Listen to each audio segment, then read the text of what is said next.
Once again very good morning हो dear बच्चों, कैसे हो? मज़े में ना? चलो अच्छी बात है।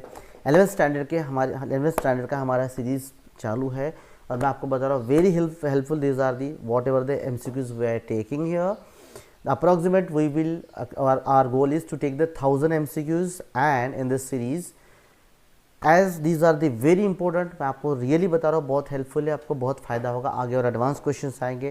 तो अभी हम लोग हैं some basic concept of chemistry पे। 6 टॉपिक है डाल्टन्स एटॉमिक थ्योरी। चलिए उसके हम लोग MCQs लेते हैं, ठीक है। Now according to Dalton's atomic theory matter consist of indivisible what particles, atoms, ions या मिक्सचर। वैसे सिंपल है बहुत सारे, ठीक है ना। आंसर इज बी, एटम है ना। एटम क्या है? Atom is the basic unit of life. Molecule is compound made up of 2 और मोर एटम। सिंपली क्वेश्चन क्या था हमारा?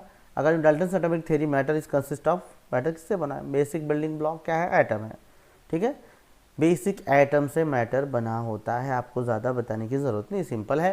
Atom of different element differ in what? Mass. Atom of different element differ in mass. True और false? Of course क्या है भाई? True है। Each and every element has a different mass. For example बताने की ज़रूरत है क्या? नहीं है, सिंपल है, ठीक है। जब एडवांस होगा तो बताएंगे। जैसे कार्बन का मास 6 है तो ऑक्सीजन का 8 है। अलग अलग एलिमेंट है तो मास भी अलग अलग होगा ही, ठीक है। चलिए next, what did Dalton's theory could explain? Dalton's theory क्या बताती है? Gases, volume, conservation of mass, chemical philosophy या इनडिविजिबल इनडिवाइडेबल एटम। डाल्टन्स थ्योरी क्या बताती है? Dalton's atomic theory could explain gaseous volume. क्या है वो? ये सारी चीज़ें तो बताती है ना। कुडंट एक्सप्लेन गैस मतलब कंजर्वेशन ऑफ मास बताती है, केमिकल फिलोसफी, इंडिविजुअल एटम। लेकिन गैसियस वॉल्यूम के बारे में बताती है क्या? नहीं भाई, गैसियस वॉल्यूम के बारे में वो नहीं बताती है। What is the name of Dalton's publication? Dalton's publication का नाम क्या है? New system of atomic philosophy, an old system of chemical philosophy, a new system of chemical philosophy या new system of the chemical prophecy. So a new system of chemical philosophy, answer is C, ठीक है। A new system of chemical philosophy. Which of the following may not be explain by Dalton's atomic theory? Reason of combining atoms हम लोग नहीं बता सकते क्या? मतलब may not be explain. Conservation of mass नहीं बता सकते क्या? केमिकल फिलोसफी नहीं बता सकते क्या? इंडिविजुअल एटम नहीं बता सकते क्या? तो वेरी सिंपल, हम ये देखकर ही पता चल जाता है हमको कि देखिए इंडिविजुअल एटम वो बताता है, केमिकल फिलोसफी बताता है, कंजर्वेशन ऑफ मास बताता है, लेकिन रीजन फॉर कंबाइनिंग एटम्स जो है वो नहीं बताता है डाल्टन एटॉमिक थ्योरी, ठीक है। Couldn't explain the reason that for why the atoms are going to combine. Law of conservation of mass isn't explained in Dalton's atomic theory. Law of conservation of mass ये बताता है क्या? नहीं, law of conservation of mass is explain Dalton atomic theory, वो बताता है ये। तो फिर क्या आएगा? Answer is B. मतलब क्या? नहीं, मतलब उसको क्या बोलते हैं? फॉल्स, ठीक है। Law of conservation of mass isn't explain by Dalton atomic theory, नहीं बताता है, ठीक है।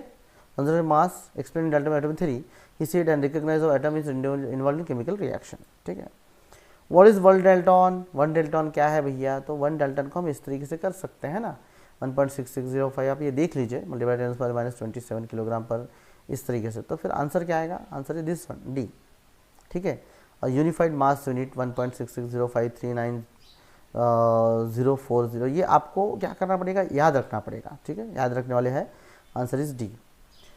Could Dalton's atomic theory explain the laws of chemical combination? देखो बच्चों, मैंने इसमें क्या किया हुआ है, इसमें एक्चुअली मैंने पॉसिबल छोटे छोटे क्वेश्चन भी क्या किए मैंने यहाँ पे ये किए हैं, मतलब डालने की, ठीक है। Could Dalton's atomic theory explain the laws of chemical combination? बताता है क्या? नहीं बताता है, यस। कुछ बताता है, एक्सपेक्ट वन क्या है?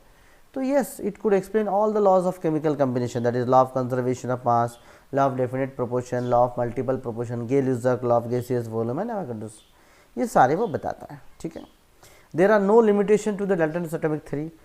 डाल्टन्स एटॉमिक थ्योरी को कोई भी लिमिटेशंस नहीं है, ठीक है। देयर आर लिमिटेशन भैया, हर चीज़ में there are limitation to Dalton atomic theory. Dalton's atomic theory couldn't explain the reason for combining atoms, नहीं बता सकता, हमने अभी लिया, तो फिर क्या होगा? Answer is true.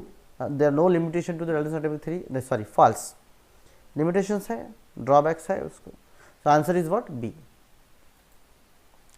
All atoms of given element have identical walls including identical what? All atoms of given element have identical क्या होगा? प्रॉपर्टीज, मास या जो भी होगा, weight, volume properties, temperature, pressure, क्या होगा? All atoms of a given element temperature pressure, volume properties, weight volume या properties mass, तो आंसर इज व्हाट ए, कि उसके प्रॉपर्टीज भी सेम होंगे और मास भी सेम होगा। वेट वॉल्यूम प्रॉपर्टीज इससे कोई लेन देन नहीं है, ठीक है। So that is answer is a. So thank you very much, मिलते हैं हम लोग अगले वीडियो में। अगर पसंद कुछ प्रॉब्लम है तो कमेंट करके मुझे ज़रूर बताइए। मिलते हैं नेक्स्ट वीडियो में, बाय बाय।